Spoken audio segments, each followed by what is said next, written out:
Pouring Takes. I'm Charlie Van. And I am Rayya. And today we have a special guest, and we're watching the Home Run Derby with our fellow baseball expert, Danny Cox. Danny, welcome to our setup at Bryan Street Tavern. Thanks for having me again, guys. Happy to be here. Oh, we are loving that you're here. Perfect timing, lining up with the mid-season classic. $5 down and Crown and Downs. There we go. Yep. $5 Crown and Downs here at Bryan Street Tavern tonight. But tonight, baseball is on, so you know what that means? We are drinking beer. We are, and not only beer, we're drinking Blood and Honey from Revolver and Cranberry, which was about like 45 minutes from Arlington, Fort Worth. So, Favorite Texas beer. Absolutely. It's my all-time favorite. Cheers, guys. nice little 7%er there. And of course, Danny, the last time you were on our show, the Rangers did something it took away my Dallas Cowboys pain for the year. So winning the World Series, and now here we are a year later, home run derby. We got Adolis Garcia. We also got Yates. We got quite a few guys. Corey Seager that's in this All-Star. What is your thoughts? Yeah, obviously this year has not been as good since the World Series championship, and you and me have been talking a lot about it throughout the year, and I'm just like, I still have a lot of faith in my Rangers right now, just because they had that injury bug, but still, Adolis Garcia, Seager, they still got their main guys in the All-Star game here, so it's going to be fun to watch them. Also, don't forget. Simeon. Yeah, I got Marcus Simeon. Yeah, he's guy. my dog. He's my dog. I love Marcus Simeon. He's an iron horse for them, so it's going to be fun. So what did you think as far as, because they are heating up a little bit, had a good little series with the Astros. What are you thinking right now? Because it seems like they're getting people back. Yep. But guys that have had to step in, like Josh Smith, snub in my opinion. Absolutely. Huge snub. Statistically, he was one of the greatest position players up to this point this season. Yeah. Yeah, Josh Smith is a dog. I just don't think he's has that big name out there yet. And since it is mostly the fan voting, at least for those initial votes, I think that he did get a little bit snubbed there. But like you were saying, the Rangers are on a bit of a hot streak, making a comeback. I've been saying this whole time, their pitching rotation has just been way too injured there. With them and just the Dodgers are two teams right now that are just absolutely their starting rotation is ridden with injuries. So I think as they start to get some of these guys back, I think they're going to be in pretty good shape.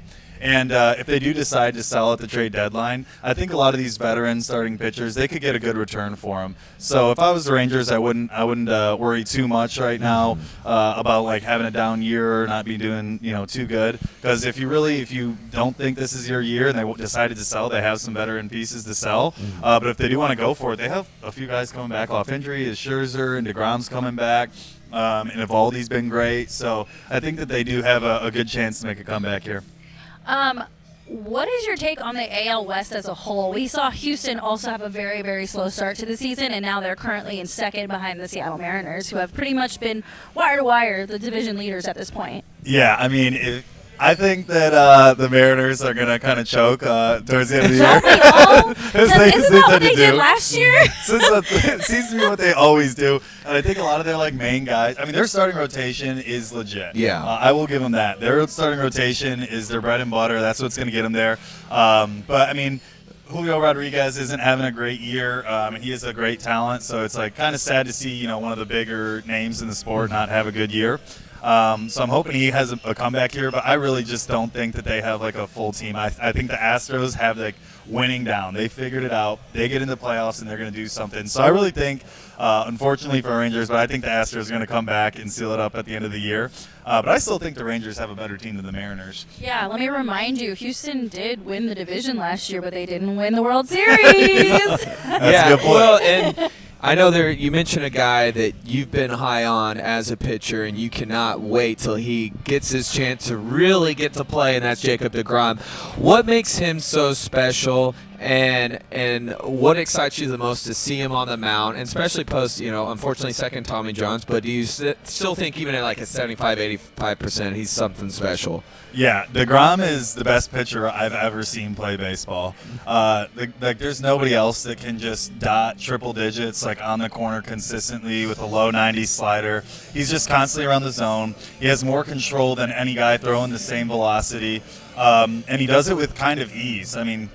it looks like he's doing it easy. Obviously, he's had 2 Tommy Johns, so he's obviously having some elbow issues. But, I mean, that guy just does it with ease. He hides the ball really well. He's really lanky in his delivery, and he just kind of slings it in there and really gets guys off balance and works it out. Like, one of my favorite hitters ever to watch is Freddie Freeman of the LA Dodgers. Ooh, I'm such a fan of Freddie Freeman. Freddie Freeman is such a good hitter. And the guy just like does the small things right as a hitter. He's a high average guy. He can hit for power. He can hit gap to gap, line to line. Great hitter. And he was always saying Jacob deGrom is unhittable. He's like, Jacob deGrom is the hardest pitcher, which Jacob deGrom's a righty and Freddie Freeman's a lefty. Usually you want that matchup, but Freddie Freeman even said, he's like, I'll take any lefty in the league over Jacob deGrom. I mean, that guy is no joke. Unfortunately, we haven't seen him have a full season with the Rangers yet, but I'm not kidding you. Like, we get Jacob deGrom back in the front of that rotation, it's gonna be legit. Remind me again, when is the trade deadline? It's in a couple weeks here. I think it's at the end of July. Yeah. I'm not exactly right sure after All-Star. Yeah, right after the All-Star break. So, I mean, we're headed up, like, right at the tail end here. So, I mean, the Rangers have a decision to make. Like, they have, like, a week or 10 days or something to make a decision on whether they're going to sell or not. But I think that they could do, like, kind of like a small sell. Get something back for Scherzer, sell a couple pieces like that, because I really do think their pitching staff is a little bit duct taped together. They need some younger players, and I really would love to see them go out in the offseason and sign some bigger names. But I wouldn't give away any of their young talent to go out right now and trade for more starting pitching. I think that's a little risky. They do have some really good young starting pitching I'm high on. And then their young position players, I would not give away Wyatt Langford, Evan Carter, anybody like that. Like, keep them how it is. So I would sell a couple of the veteran starting pitchers and then see how you come at the end of the year. Well, you're speaking my language. I'm always a fan of a good trade. He knows this. I'm the kind of, like, businessy kind of person that's like, all right, I would rather sell assets and get younger, newer, fresher things. Yeah. Not going to say I don't care about winning, but I care about the longevity of a franchise. That's why I play Dynasty Fantasy Football, guys, because I like to think 2-3 years ahead rather than live too much in the moment.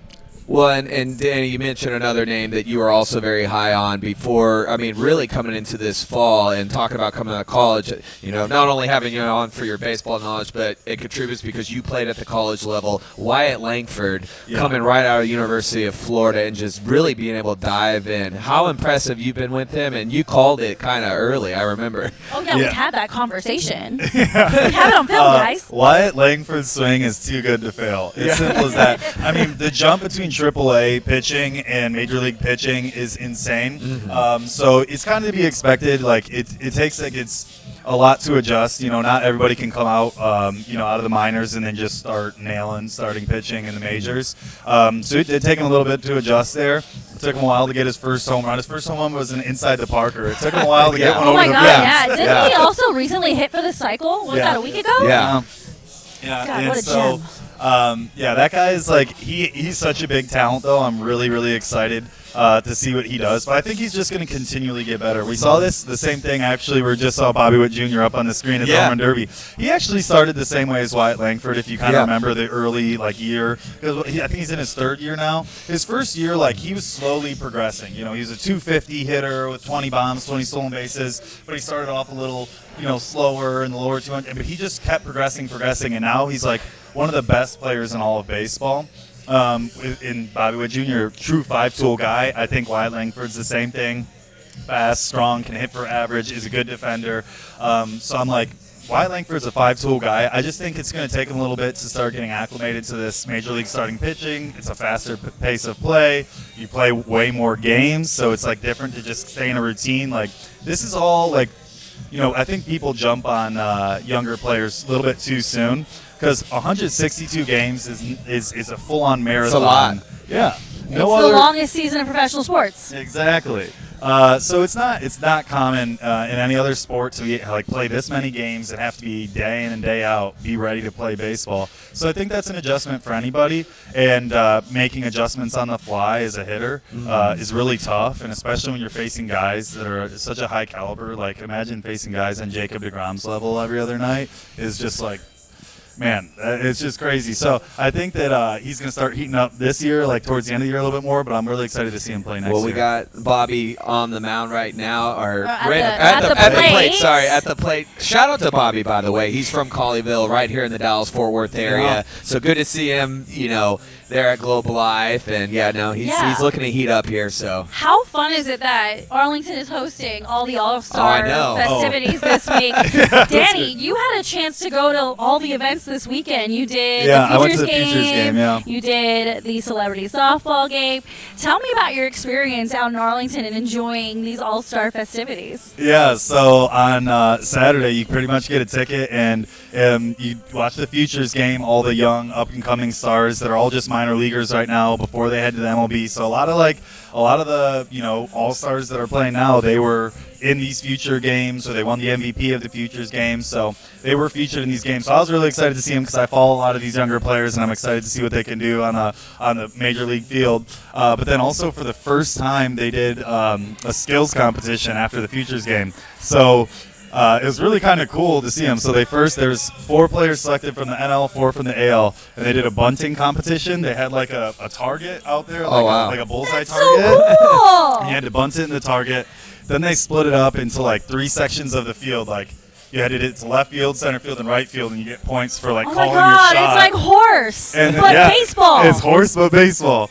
And for anybody that plays MLB The Show out there, it's just like how you play like Road to the Show. It's like a video game when you have your own character in a baseball video game. That's so awesome. It's like a very similar thing. And then the last round is a home run derby. So it was really cool to see like a lot of these young guys. Some of these guys were absolutely terrible at bunting. Like, I mean, they didn't even get a single point. And then this one guy, I remember, he was like the guy who ended up winning it. Can't remember his last name. His first name's Anthony. I'm drawing a blank, but it was funny. Coming into the last round, into the home run part of the round, everyone else had like 30, 40, 50 points, and he had 6. Wow. So we're like, oh boy, let's see what he does. He ended up winning the whole competition. He hit, out of like 10 pitches, he hit like 8 home runs. The guy was launching them. So it was like really fun to watch. Anything can happen. I mean, we are literally watching the home run derby right now, and we've seen Bobby's hit some good ones. some great and iconic moments over the years. So far, we've seen Bohm. He's got 21, and Bobby Witt Jr. is up right now with 18, and he's actually hitting his bonus balls at this point. Before we get into more home run derby stuff, do you guys have a dog in this fight? Like, is there anyone you are really pulling for tonight? And if so, would you like to put a shot on it? Absolutely. Who I think is going to win? Yes. I think Gunnar. I'm going to go with Gunnar Henderson out of Baltimore. The kid's been on fire, second year. Made it to the home run derby's first year last year. Plus, he's got some swagger. He's got some, you would like this, Danny, Lego cleats. For his birthday, they got him some Lego cleats. So Also, with a name like Gunnar, you have to be really effing good. Yeah. and Just saying. that Top Gun mustache that he's rocking. Absolutely. It's like Dazed and Confused, you know. It's the look now. It's the mustache and the is. mullet. You Mustache gotta have it and all. mullet. I'll go Gunnar. What about you, Danny? Oh boy, I mean that was gonna be my pick, but now I feel like I gotta pick somebody else. All right, what's gonna be your pick? Oh, I ride with El Bombi till I die. We are at home. We are representing. He's already done the home run derby once, and it didn't go in his favor last year. He definitely struggled with it. Now he's seen how it works, the process. And like I said, he's at home. He has to put on a show. I'm thinking like Josh Hamilton back in the day. He's gotta make a scene tonight. All right, there we go. No, I'm with you. That's a good pick. I think my pick would have been Bobby Witt Jr., but I think he just got eliminated now. So the top 4 out of the original 8 advance. And he finished so with it's not- 20. So technically he's in second place. Okay, I'm going to All take right, Bobby well, Witt Jr. you're on pace. I'm You're going on to take pace. Bobby Witt Jr. on this one. And He's speaking one of my which, favorite players. So. Garcia's up next. So There we go. I Let's see. Are you going to take a shot? I would be sweating over here. We hope he takes all the right shots, though, right? Hey, so with the home run derby, I think one of the coolest things is each of the batters get to pick who pitches to them. Some of them pick their teammates, some of them pick their coaches, some have picked family members. If you're in the home run derby, who do you want pitching to you? Oh. Well, I mean, I would probably love my pitcher. You know, I would have Yates out there. Really? Yeah. I Yeah. mean, carry the momentum. I don't think I would have a family member. I don't know. There may be some friends. Like I have a good friend, Brandon. He's a baseball player like you, maybe. But I think I would just give my pitcher that's in it some get him warmed up. Really? Let him taste. Nice. Have that Interesting success pick. together. What about you, Danny? So I've come to find out that a good BP thrower is very, very hard to come by. Playing college ball, like there was only select people I liked hitting BP off. Even some coaches, like they were not good at throwing BP at all. My dad, I love him to death, not good at throwing BP. My guy, till I die, my favorite BP thrower, my college coach, Coach Mackey. Shout out Mackey. I'm telling you, the most money BP ever. Just slings it right in there, smooth, right down the middle every time. He can pinpoint any corner he wants to. That would be my guy. If I was in the MLB Home Run Derby, I'd call him up and be like, Coach, get up here. Phil Mackey. There we go. Okay, so my pick is going to be a little corny, a little cheesy, but I feel like when you're in these situations, the person pitching to you has to be someone who knows you backwards and forwards, who can kind of like premeditate your sweet spot, and you don't really need to coach them. They just know. Someone who, I don't know, finishes your sentences or orders the same drink you do or show up in the same outfit you do.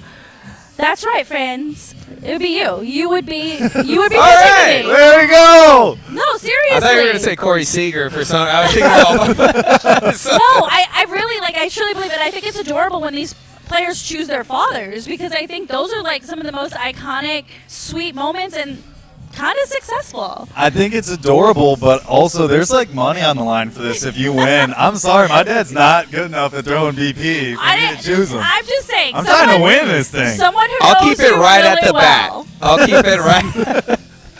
Oh well. I I was being cute and nice. Whatever. We'll make sure it's like before the show, kind of like you know, not a few beers in. Yeah. There we go. But I promise you, I'll pitch better than 50 Cent. Hey, I hope so. Let's hope so. Jeez.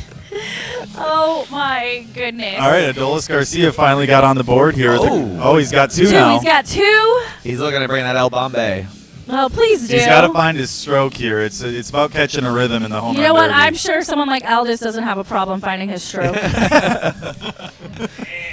As we're here, yes, as we're saying there. Watching the home run derby right now. You know, here we are at All-Star Weekend, big All-Star game tomorrow, but the season I feel like really starts after the All-Star break ends. Yeah. And are there any teams that y'all are keeping tabs on outside of our AL West division that you're like, you know what? They might win it all this year. I mean, the Orioles look really good right now as far as the AL goes. I mean, they had a good streak last year, but they want resurgence. They got embarrassed by us. You know, I feel like mission's not accomplished. You just hear it with their manager. You hear it with all the team. I think they're coming for it, but also the Yankees too. Yeah, Yankees are a really good ball club. Same with the Orioles. I think the Orioles are going to choke in playoffs again. Yeah. Unless they make some good moves at the deadline. That's just my personal opinion. I think the Yankees just have some guys that are just like absolute tanks. Like I think that like guys that can just sneak into the playoffs and like really come alive. They're like the number one team in the MLB right now, but I just absolutely love the makeup of their team right now. That's the Philadelphia Phillies. Oh, I think they're the absolutely. favorites to win. I think they are going to win it. I'm a huge fan of Bryce Harper, but they just like have a team full of. They have a couple young guys, but a lot of veterans. A lot of guys that have been to the postseason, been there, done that, and a lot of guys on the mound that are just absolute dogs. So I'm a really big fan of them right now. And last year should have kind of been the year. I mean, that upset to the Diamondbacks. Right, yeah. Absolutely. and even 2 years before that. So I think ready. the Rangers would have had a tough time in the World Series. I said I Phillies. wanted the Diamondbacks. You did say it. I remember. The Yankees, I feel like, just have been kind of slumping, though. Haven't they lost like 18 out of 21 or something like that? Something ridiculous? Their starting pitching has, at the beginning of the year, they had the best starting pitching in the MLB, and actually recently, the last 2 weeks during this losing streak you were just talking about, they've now had the worst starting pitching in the MLB. So they had like a completely 180 from the best starting pitching in the MLB to the worst starting pitching. Hate to see it. Not really. But I mean, they have a lot of talented guys that I think will have bounce backs. Like Garrett Cole has not been good since he's come off the injury list. Is Garrett Cole the guy's going to come back and pitch his tail off? Carlos Rodon he's on my fantasy team. The guy's driving me nuts. He was great to start the year, but the guy has some issues. Mechanics-wise, he has back issues. He's had Tommy John. The guy's kind of like the walking injury machine. So I'm like, wait, and he has like chronic back issues now. Yeah. So I'm like, brutal. yeah. So they have a few guys that I'm like kind of weary on, but they do have a really good team. They still have Marcus Stroman. They still have Nestor on the mound. So I'm like, I think they have enough guys to like make a run at it for sure, and their bullpen's really good too. Yeah, and I'm going to talk about the other team in New York. The Mets were, they had a really, really slow start, and then there was the whole grimace thing, and I know things have kind of balanced out since, but wouldn't hurt to keep an eye on those guys too, and also the Braves. I love the Braves. Yeah, I mean, the Braves are always one of those early like they just know how to put it together. I think last year, once again, a team that fell shorter than what expected. I think the one, though, Danny, you brought them up about injuries because they made probably one of the biggest paydays was the Dodgers. Oh, yeah. And they have their issues going on right now and started off hot, but do you look at this season, if it does not pan out, like obviously it's a long-term investment of time, but still a bust because going in and paying that, you're trying to bring that confidence back to your city, to the team. Yeah. I would consider it a bust, yeah. But this year is a bust for sure if they don't make a run at it. But I think they're going to be fine, going into the next year. They have guys locked up. But if you want to look at how many of their starting pitchers are injured, I mean, they have 6 starting pitchers on the injury list right now. Yeah. They have Tony Glasnow, absolute stud starting pitcher. The Yoshi Yamamoto, big Japanese, one of the best pitchers. I mean, Absolutely. I love that guy. Injured already. He just hit the 60-day DL. Dustin May is back on the injury list. Clayton Kershaw is on the injury. I mean, you're looking at their injury list starting rotation is the best starting rotation in all of baseball. And so they're right now just piecing it together. And Shohei Ohtani not pitching. I mean, so we're talking about Clayton Kershaw, Tony Glasnow, Yoshi Yamamoto, Dustin May, and Shohei all on the injured list. I mean, that is like the best starting rotation in all of baseball that's all injured right now. That's so sad. It hurts my feelings when you think about and it. they have one other guy that's a young pitcher who's also really good. He's on the injury list too. So we're talking about like 6 really good pitchers that are on the injury list. So right now, you just like their bullpen or their starting rotation is like it's really just being thrown together as best as it can right now just to keep them afloat. And they're still winning. And then you got a terrible injury to Mookie Betts to his hands. Oh yeah, that's brutal, right. Absolutely. And they have no depth in the middle infield. And so, like, their worst player that could have got injured for them was Mookie Betts because they slid him in from the outfield to play second. Gavin Lux couldn't play short, so they're like, screw it, Mookie, you want to play short? And Mookie did a great job, and then he just, weird off-the-hand injury. Just like Josh Young, too. I mean, who should be, I think, coming back after All-Star. That's the anticipation. Okay. I hope so. We need him. Yeah. Yeah, so it's like they've been ridden by the injury bug. So while I will say it's a bust, I would also look at their team of it's not like you had all of your main guys playing and they're all sucking, and then you're just like, what the hell? You just put all this money into them. All those guys are doing really good, and they just got hurt. So it's just kind of a fluky season, I think. On a side topic about the hand, can I ask you that? Because we've seen some wild pitches real quick with obviously Josh Young. Corey Seager also got hit, but luckily, we were watching that game. Luckily he was okay, but Mitch Garver also got hit. So what, for those that kind of just for education purposes, what is going into it? Because you're seeing more common that I feel, and maybe the last month. I mean, it's gonna be it's one of the easiest bones to break in your hands, especially as a hitter. I mean, it's obviously the smaller bones, and it's more exposed. Hitting growing up, all the hitting coaches, you're supposed to have your hands further away from your body, to start off. So you're gonna have them kind of more towards the plate or over the plate. Bring them back in as you load. Unfortunately, it's just one of those injuries that unless they want to wear a guard on their hand and wear an Evo Shield protective thing on their hand, I mean, it's just going to be an injury. And unfortunately, you just went through a series of some really big names and big stars in the game that were getting hit by those pitches, and then you break your hand and you're out for a couple months. So it's nothing from the throwing action. Obviously, none of it's intentional, but it just seemed is it something from the throwing that the pitcher could do, or no? It's just timing. I mean, that's thrown inside. I mean, you don't want anybody throwing intentionally high and in like that. Yeah. So if those were intentional issues, intentional throws, like especially like Mookie Betts or bigger stars like that, if those were intentional throws, I think that we'd have a big problem on our hands. I think those guys would get suspended and fines big time. But I think ultimately as a pitcher, especially like if you're a right-handed pitcher, right-handed batter, if the ball just slips a little bit, arm side, or you throw a two-seamer and it rides in, and the batter's not going to bail out because you got to stay in there. So in Mookie Betts' case, I think it was a two-seamer that just rode in, and he was hanging in to see if it like broke down or whatever, and he just didn't move quick enough. Like it's just a fluky kind of thing. It just rides in or it slips out of the hand a little bit. So it's just like one of those unfortunate injuries. It's just like, dang it, you hit his hand. And Mookie Betts is like probably feeling completely fine. It's just his dang hand, you know? It's kind of been like the Achilles injuries this year for baseball. Yeah, it really has. So, quick update. Tanner and I just had a moment watching the end of El Bombi, Aldis Garcia's little run here. He finished with 18 home runs and did not capitalize on his bonus balls. All right, so shot. I might have to. Also, like, he was pitching inside basically the whole time. Yeah, it was really bad. Yeah, that's what I'm saying. That's what would happen when you choose emotionally over strategy. Yeah. Well, I don't It's just know like- who he chose, okay, you guys? It looked like he chose a coach, but I don't know. Yeah. My dad would have put everything down in the dirt. Yeah, exactly. Same with my dad. Or he would have hit me a couple times. Oh, my God. I would definitely. My Guys, dad I'm tried not to going pitch to me, I lie. just couldn't hit it. I think Teoscar Hernandez is going to surprise people in this home run derby. He was one of my favorite signings this offseason. He was kind of ridden with injuries these past few years, but oh my gosh, this guy has such a beautiful swing. I was so happy when the Dodgers picked him up. Yeah. So I'm like, because he was kind of ridden with injuries, and he was on the Blue Jays and did terrific. And what was he on, Seattle last year? Do you remember? I think he was on the I think he was on the Was Mariners. it Mariners or Marlins? I think he was on the Mariners. Okay.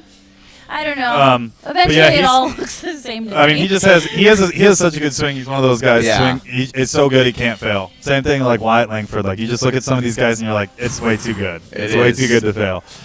He stays healthy though. This guy's such a joy to watch. Yeah, he's got a beautiful stroke, and I know I keep using the word stroke. I'm so sorry, but No, keep using it. but yeah, you're right. I haven't seen him play very much, obviously, so I'm enamored right now.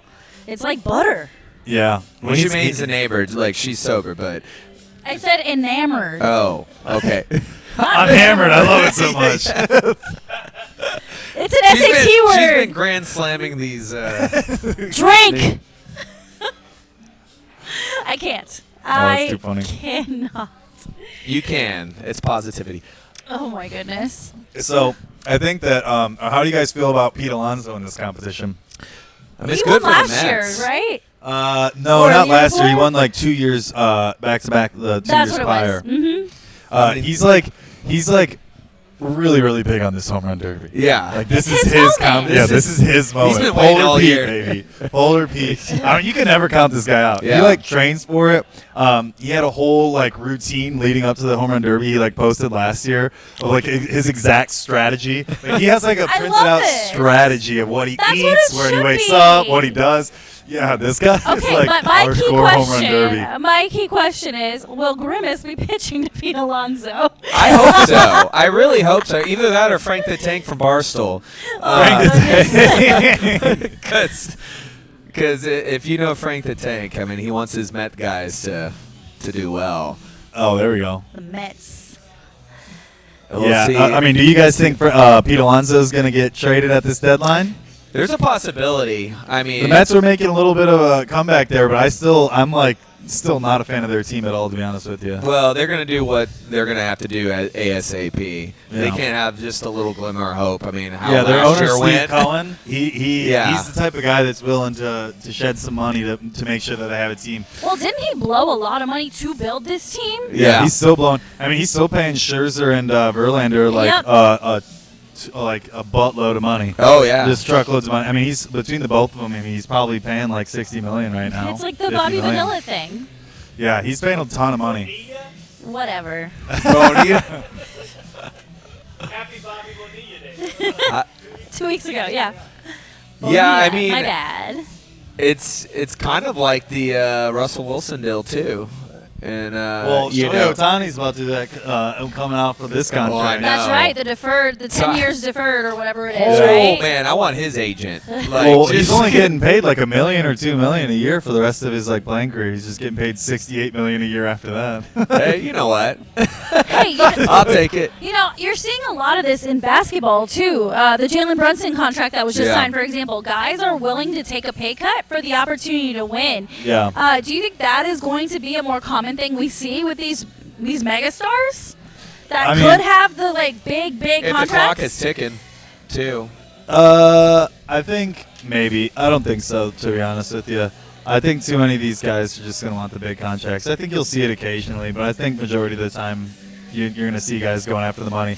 I mean, Shohei wanted to win for sure, Yeah. but also every single winning team was willing to shed a lot of money to Yeah. get him on their team. So, I mean, he got a $700 million contract, and he did that just by just acting like him. I mean, he really wasn't interested in many other teams with the Dodgers, but he was just acting like he was entertaining Yeah. the other offers, and the But Dodgers that's what you do as a free agent. yeah. It's like when you're single, you date everybody. You Yeah. like one person, but you still date everybody to Yeah. be sure that you're making the right Yeah, choice. and If then you got especially if the person you're really interested is kind of being wish-washy and dragging their Yeah. feet, you're like, all right, I'm going to go on another date, and they're like, oh crap, I don't want to lose you. Yeah, let's go. Let's be boyfriend girlfriend. Well, the Dodgers Locking needed it. you I up mean, right now. the Yeah. Dodgers needed it, and they needed it especially they're in the bullpen. They needed Ohtani. With Clayton, I mean, Clayton's great, but obviously 36 years old. I mean, he's getting up there. He's had his injuries, Yeah. and also having a big-time hitter. I remember when they were looking at Ohtani, they were calling him young Babe Ruth,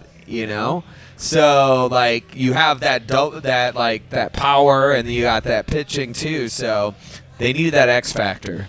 Yeah, I mean, Ohtani is insane. You're going to get one of the best pitchers in the leagues and one of the best. I mean, as a I was DH gonna- right now, he's in the MVP MVP conversation. contention. Yeah. I mean, Yeah. it's as a DH, he's not even playing the field. Yeah. That's not everyone loved David Ortiz when he played, but he was never a top 3 MVP voter just because he didn't play defense. You knew he Yeah. couldn't play defense, and he was slow as can be on the base pass. He could just whack a baseball. And Shohei Ohtani is literally out there right now in MVP contention, and all he does is go up to bat 4 or 5 times a game. It's So wild. I have a question. So we look at Ohtani and we're like, he is a freak athlete. Yeah. How often have we been able to see a guy who can pitch and bat and do all the things that a baseball player technically should know how to do? I don't know Yeah. how to phrase that better. But are we going to see a generation of players that can go both ways? No pun intended. Yeah. Today's day and age, I think more and more people will go both ways. I think actually there's a guy, Jack Caglione. Cagliona. I'm butchering his last name. He's a Florida State guy. Oh no, he's a Florida guy. Just got drafted 6th overall in the MLB draft. I'm a big White Sox fan. White Sox had the 5th pick. I decided to pass up on my boy Jack. Very upset about that. He's a two-way guy. He actually, in D1 baseball, last year led all of D1 baseball in home runs, hit 33. This year he hit 35, hitting over Wow. 400 with a 1,400 OPS, and he pitched on top of it this year. Wow. He pitched 80-something innings this year. Incredible. Wow. Yeah, so this guy, I mean, he's a big boy too, probably 6'5", 6'6". So we are seeing a few of those guys, and if I'm not mistaken, I think it was the Mariners or Diamondbacks who just first rounder ambidextrous pitcher. Wow.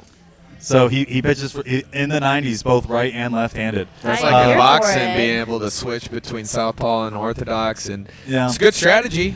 I mean, I think it's really interesting. I mean, he was dominant in college from both sides. Yeah. Throwing from both sides. I think it's interesting being an ambidextrous pitcher because they had to create a rule for it that you have to declare what hand you're throwing Oh with. yeah, you can't switch back and forth during a game. That would be during super an fucked. at-bat. You can during a game. Oh, you can during a game, just not during From an batter to at-bat. batter, you can. Oh. Just not in the middle of an at-bat. So the reason why they did this is because they had another ambidextrous pitcher that was, I think he pitched for the A's years back, and but he never really was that good. He was throwing upper 80s for the A's, but he was played in the minors a lot. But there was a switch hitter that kept coming up, and he just kept switching his glove to the other hand, and the hit batter just kept going to each side of the plate to hit the That's opposite hand. hilarious. I feel like And so that's they're like a meme. So they were at and then the umpires are like, "What do we do? There's no rule." So they had Yeah. to make a rule just for that situation. So the pitcher actually does have to declare what hand they're pitching with. So if a switch hitter comes up and you're like, "Well, he's not as good at hitting left-handed pitching as he is right-handed," then you declare you're throwing with your left hand. So I think it'll be pretty interesting. Yeah. That adds a whole like another layer of strategy, because I always feel like baseball is so much like chess. Like managers Yeah, are it is. constantly moving the pieces. It's not flashy, but stuff like this could just make it more interesting, at least to someone like me, like more interesting. I think it would be fun. I mean, just imagine watching a guy throw with both hands, but also imagine, like, could that guy take a start right-handed and then the very next day take another start left-handed? Because his arm wouldn't be tired. That is so true. I mean, it's Wow. good to have You could take up strong two spots in the rotation. Look at that. It's like it's like the reverse of load management. Yeah. I was like, that's pretty cool. Well, let's just real quick, the MLB draft you just mentioned. Rangers first round, Malcolm Moore out of Stanford, and then second round, Dylan Draylen coming off of the NCAA title win Yeah. with Tennessee. Both guys praised enough on what they're hitting, but more to be desired in their positional play, some improvement. What do you think about those picks? Do you see it as kind of how you've seen we're going through injuries right now, at least to bring up a DH right now? I don't think these guys we're going to see like a Wyatt Langford kind of in the next year, but what do you think about those picks? Yeah, I mean, I don't know like a ton about either of those players. I just know, I was watching draft night and following up a little bit. I tend to, when I look at draft picks, I tend to go, as long as they're athletic and they have good baseball movements, I would lean towards making sure that they have more hitter characteristics than fielding. I think that a lot of that can be developed. There's some really good defensive guys, and I think guys can like shore up their defense a lot easier than becoming like an all-star hitter. So I like those picks a lot. I don't think you're going to see either of them come up in the next year or two. Yeah. I think both of these guys are about 3 years away. Maybe 2, but I mean, you're not going to see guys like Wyatt Langford come around very often that just spends a year in the minors. Or even and then Evan they're gonna be Carter. up here. Yeah, or Evan Carter. Like, those are fluke-type players, and that shouldn't be expected from a typical, baseball, guy coming up through the minors. It takes a long time. Like I was mentioning earlier, like, AAA to major leagues is a drastic difference, and it is a huge difference from low A, high A, double A to AAA. Like, there is a reason why you kind of go through the minors. I mean, that first pick out of Stanford, I mean, he did play in some good college ball, so I'd assume that he could move up pretty quick. We might see him in a couple of years here. But you never know how these guys develop. He might need like 3-4 years to come up and like actually be a contributing factor to this team. So I think it's definitely further out in the future before we see these guys. Well, they're stewing up some great talent though. Yeah. They're doing so well, and I'll say one, he's not a rookie, but I mean Derek Hill coming up and taking over the way he has, and so they're brewing some good stuff down there. Yeah, I mean, Brock Porter is still my guy. Yeah. Starting pitcher out of Michigan. I think this guy's just an absolutely phenomenal talent. You've been talking about Brock Porter for a while. Oh, Thank you, Look Luigi. at this. My God, Shout thank out you. to Luigi. Cheers. Oh, mine's closed, so you can start a new one for me. Yeah, might as well. Mine's still open, yeah. But shout out to Luigi here, the Shout great out staff at Luigi. Bryan Street Tavern. If you want to watch the I All-Star know, game we are tomorrow so night, spoiled here. We come love over it here there. because there's $3 Texas drafts tomorrow night. So come watch the All-Star game. Great food, great environment. You've been talking about Brock Porter for a while. Talk just I'm a little such about a big- your such a big familiarity, fan. because you told me like first time we met, which was a year ago. We're at another bar, and we went all deep dive into baseball. Yeah, he played high school ball in Michigan, threw several no-hitters throughout the year, and actually in the state championship game threw a no-hitter to win the state championship his senior year. Got drafted by the Rangers. My team, the White Sox, were actually they were in conversations with trading Dylan Cease to the Rangers before the season started, and Brock Porter was a big player in that deal, and the Rangers weren't willing to get rid of him. And I was so pissed about that because I really wanted Brock Porter on my White Sox. Yeah. Brock Porter is about to be the truth. I'm not kidding you guys. I mean, he came out of high school. He was drafted 2 years ago now, so he's about 20 years old. Wow. He's putting up great numbers in the minor leagues. I would expect to see him next year or the year after. This guy is going to be a phenomenal young pitcher. I mean, he has really good. I mean, he has 4 pitches, but he has really good 3 pitches: fastball, slider, changeup. Really, really talented guy. mid to high 90s. And I mean, and he's just young. He's young. You're going to expect to see him for a while. But luckily, I think, luckily for Rangers fans, they're holding on to him. They're not willing to trade him. So that's pretty cool. Good for us. Yeah, good for you guys. Especially with how we need to build up this bullpen, Yeah. So I'm excited. I'm excited of Thank you, Luigi. how they're cooking right now. So I'm excited for it. Yeah, it's going to be really cool. Okay, so real quick, Hernandez finished his at-bat, and he finished with 19 home runs. Wow. Oh, so he beat your The guy? only way Aldis stays in this is if everybody else from here on out is under 18, which I highly doubt given the Now with talent Pete pool. Alonso coming up. So I am going to have to do shots at a later time. But I have a question for you specifically, Danny. We had you on the show about 6 months ago, Yeah. and we talked about you being a Detroit Lions fan. How are Yeah. you a Detroit Lions fan and a Chicago White Sox fan? Oh, my How gosh. does that make sense? Make it make sense. Yeah, it doesn't really make sense. When I first became a baseball fan in 2005, that's when I first started playing baseball, was around 2005. And at that time, if you guys remember... White Sox and Astros. Yeah. And the White Sox won the World Series, so I was watching them throughout playoffs, and they were the best team. And I was just a little kid at the time, and I thought it was the funniest thing ever that there was a baseball team named the White Sox, and I wore White Sox. And Wow. I thought it was funny that the best team was White Sox, and I had White Sox. So it was a really dumb reason, but ever since then, I'm a loyal, stubborn fan. Do you ever get crap back home? all the time. They're like Yeah. division rivals. Yeah, I know. Absolutely. All the I mean, time. that's probably a given, It'd be like growing up in Dallas and being an Astros fan. People would be like, what the heck's wrong with you? I had an interesting relationship with baseball. So I didn't start watching baseball until I was probably 11, 12 years old. At the time, I was living in Houston. I grew up here, lived in Houston, came back here. So I was a Rangers fan, but when I was in high school and stuff, that's when the Astros were really good. Yeah. And so in my head, I'm like, well, the Astros are NL, the Rangers are AL, so I can support both. And my dad had season tickets for the Astros, so I was at Astro games all the time. And then, of Nice. course, they go to the World Series in 2005, and I had everybody. I was all in. I had Craig Biggio. Craig Biggio is still one of my all-time favorite baseball players. the guy's that's awesome. That's the first baseball jersey I ever owned. Was a That's a Craig good Biggio jersey. jersey. We are also birthday twins, There we which makes go. it even better. But yeah, the Astros I think are the ones that really made me fall in love with baseball. And then the day that they got moved to the AL, I was like, shit, got to make a decision, and I stayed with the Rangers. That was a good decision. Yeah. That was a good decision. Yeah, well, You guys remember when the Astros had that big hill in center field? Yes. That was like the weirdest thing ever. It was. I love baseball parks with personalities. I do too. I And do so, too. I kinda miss it. have a bucket list thing that I want to go to all the MLB stadiums. I've been Me too. to 10 out of the 30 so far. All right, you've got me beat. Do you have a favorite so far? I mean, I'm not gonna lie. I mean, I really do like Comerica Park. The Rangers Stadium is a little bit too fancy for my liking. It's so new and everything. but Comerica is which one? That's For- Detroit Tigers. Detroit. Yeah. I just like it because it's first off, Detroit summers are not sweating yourself to death outside kind Yeah. of heat. So it's a completely open ballpark. And I mean, I just checked the weather in Detroit today. It's mid 70s, in July. that. So man. you go to a baseball game, it's mid 70s.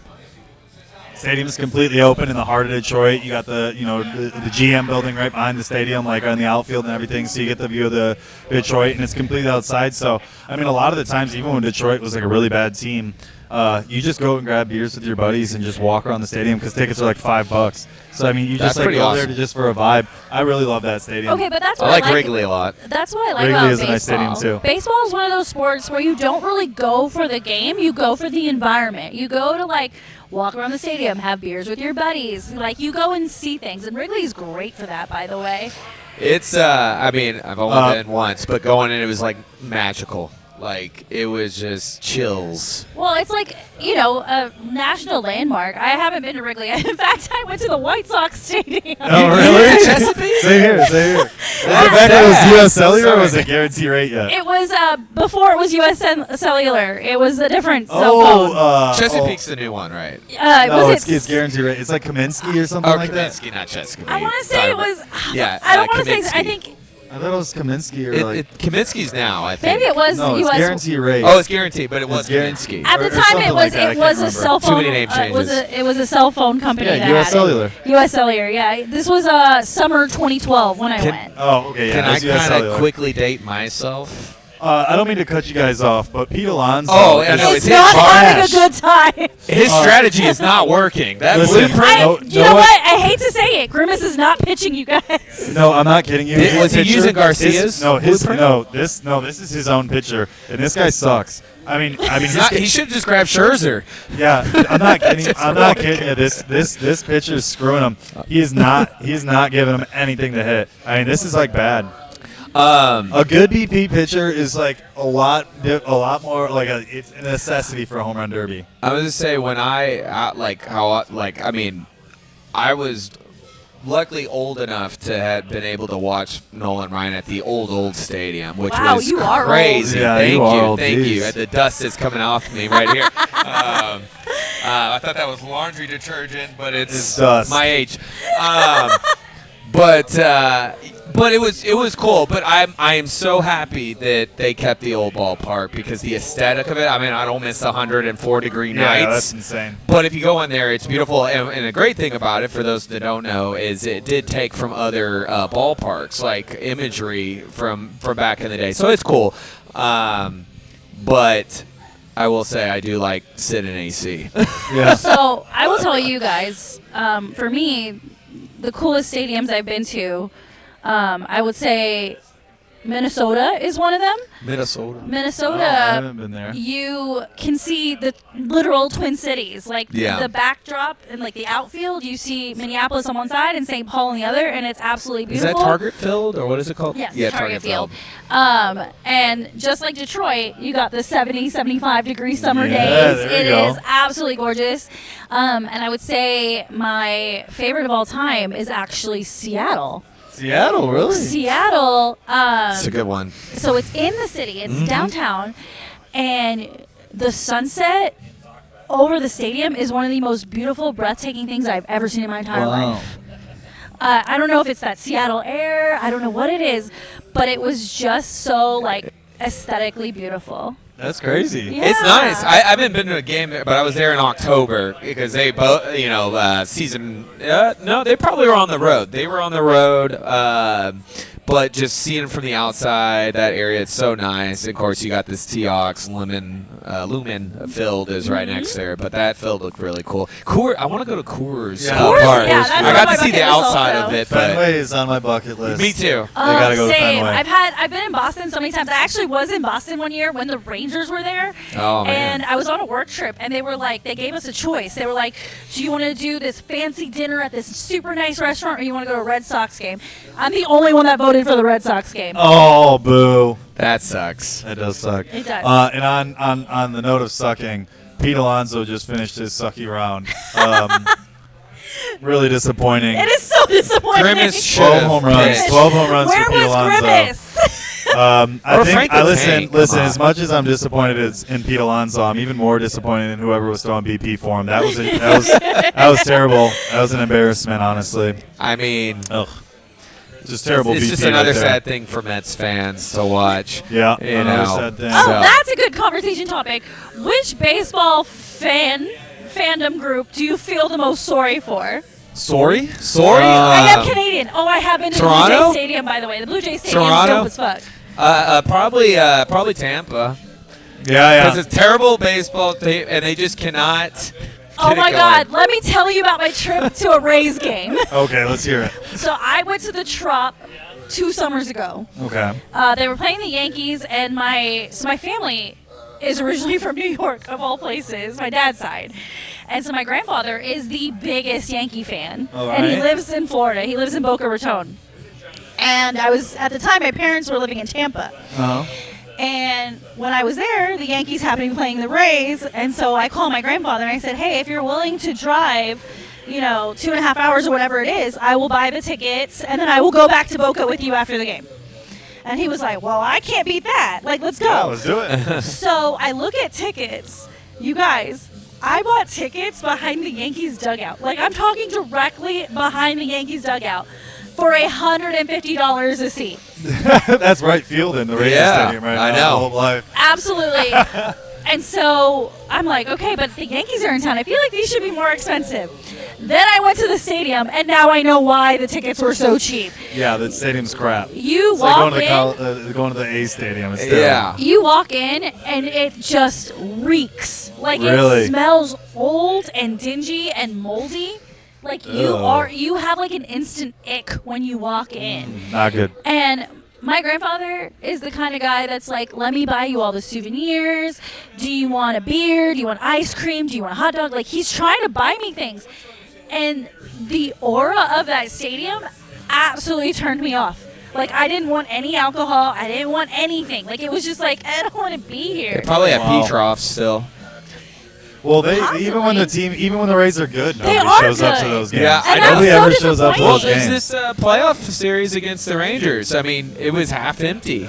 Yeah, and this it is was a terrible. playoff. Yeah. The stadium really does suck. And It's I mean, awful. if they had a cool stadium, I mean, you're going to sell out games. You're going to get people to show They're up. they're talking about building a brand new like complex for them, but that's like 2-3 years down the Yeah. road. Like, Yeah, it takes a while to get those things going. and it's really unfortunate because that team has been a consistent playoff team. Yeah, a good team. I don't The drink Rays are chocolate always in good. anyways. So. I mean, the Rays have like such an excellent strategy. They actually hire a bunch of stat graduates from Ivy League schools. Yes, they do. So they they really do. believe in They- analytics. Yeah, they really believe in analytics, and they just like literally are just seek after all the best Ivy League schools for like people that have stat degrees and stuff. So it's like really interesting. But they do a really good job too, and they don't hold on to talent either. You know, like Blake Snell was like coming off a great year, and then they're like, all right, let's trade him, and everyone's like, what? Why are you trading him? And then sure enough, now he's like really back and forth on whether or not he's good. So they just like don't hold on to guys. If they have No. high trade value, they trade them. And that's why they've been so consistently good for so long. And I'll tell you this about the stadium. We were talking about like things that give stadiums quote unquote personality. They have stingrays. They have a stingray tank in their outfield. Really? Absolutely. And it is disgusting. Oh no! I'm like, who takes care of these poor animals? Because the tank is like the Is it village gross? pool. It's like the village pool. Oh god. I'm gonna go get a beer real quick. You guys keep talking about them stingrays. Oh, wait. I have an open tap, so I'm gonna go up there. No, You got it? you don't have Are to you go sure? anywhere. All right. Luigi's here. Well, no, mine's Well, on the because other. I was gonna say I have to use the restroom. Okay. Well, we can take a quick pause. No. You guys. We have the technology. We should have this conversation with Tanner, or you know what? Or we could wrap this up and watch the rest of the All home right. run derby. You want to do that? Yeah, I Whatever mean, you guys want to do, All right. I'm here for the podcast life. Well, well, before we get out of here, there was a couple topics that we Yeah, wanted to yeah, touch real on. quick. let's do it. Because there's been a lot of sports news for like a very calm summer so far. I'll start with this. The Copa finale took place last night in Miami between Colombia and Argentina. And if you watched our last episode, everybody knows I'm all in on soccer right now. I don't know why, but it's what's going on. There you go.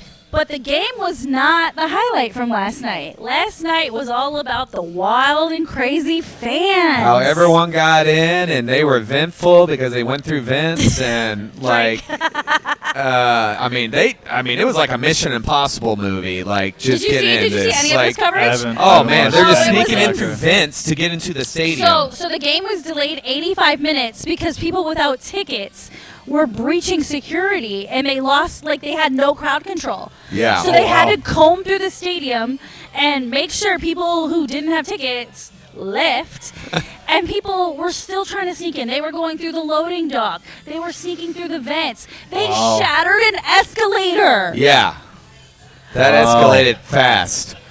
Drink. No pun intended. You can't make jokes like that if you don't have a drink in your hand. I have a little bit of a drink in my hand. But it's I'll one make of- it work. It's one of the craziest things I've ever seen in sports, period. And with the U.S. hosting, or being one of the 3 hosts for the World Yeah. Cup in the next 2 years, how do you feel about that? How does someone like, I don't know, Jerry Jones, who's hosting 7 World Cup Oh, they matches? ain't sneaking in that place, Eddie. If No, you've been, I know, but like that, and I know it's different federations and it's different logistics. We're armed and dangerous But- out yeah, here. they have SWAT.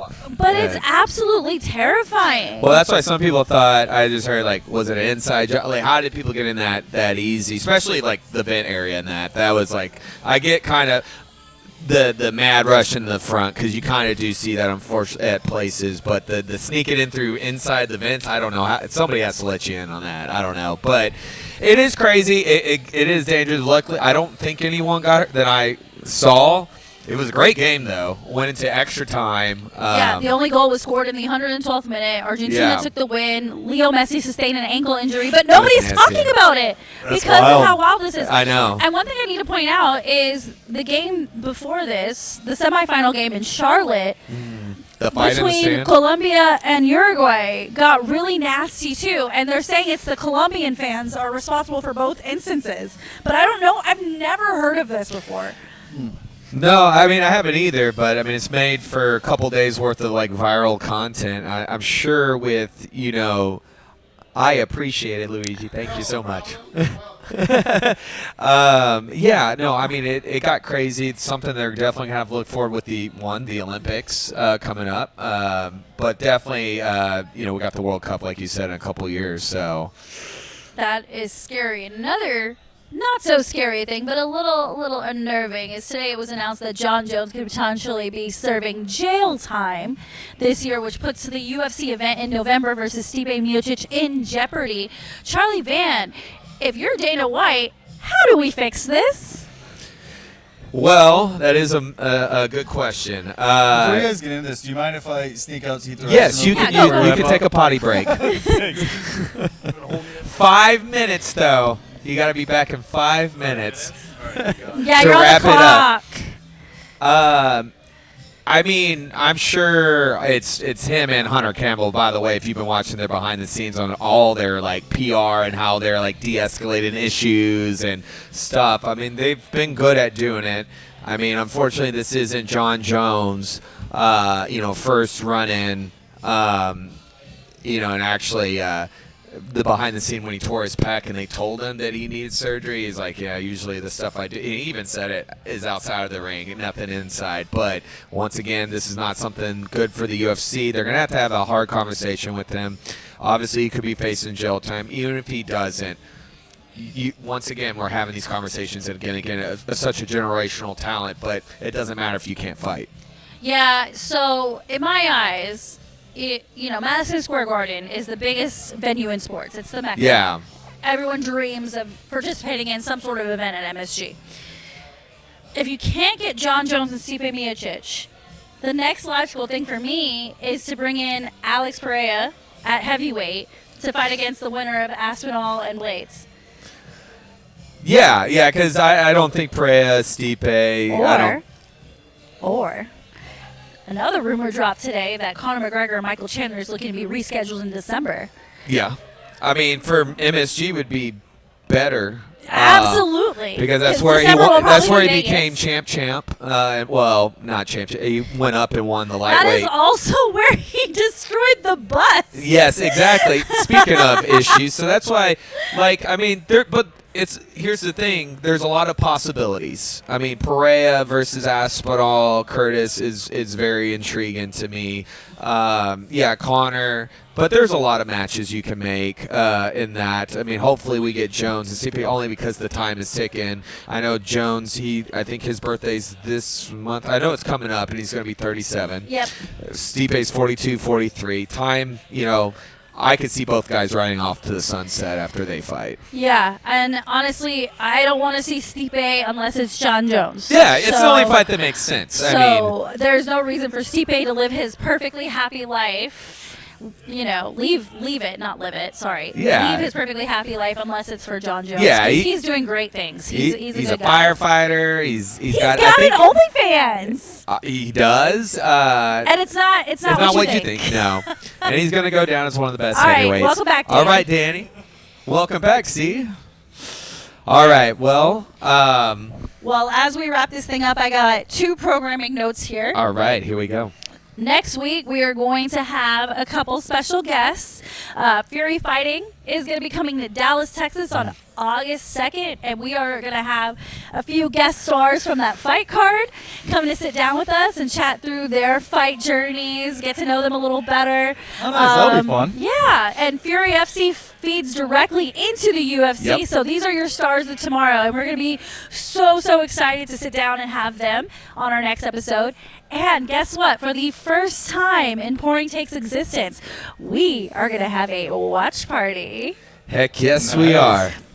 On August 10th, we are going to have a Olympics watch party here at Bryan Street Tavern. We'll be dropping all of those details on our social medias. If you haven't subscribed yet, find us all at pouringtakes.com. You'll see us on Instagram, Facebook, Threads, X.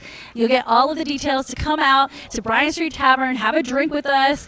I believe the men's basketball finale will be that day, so possibly get to see Team USA go for another gold medal.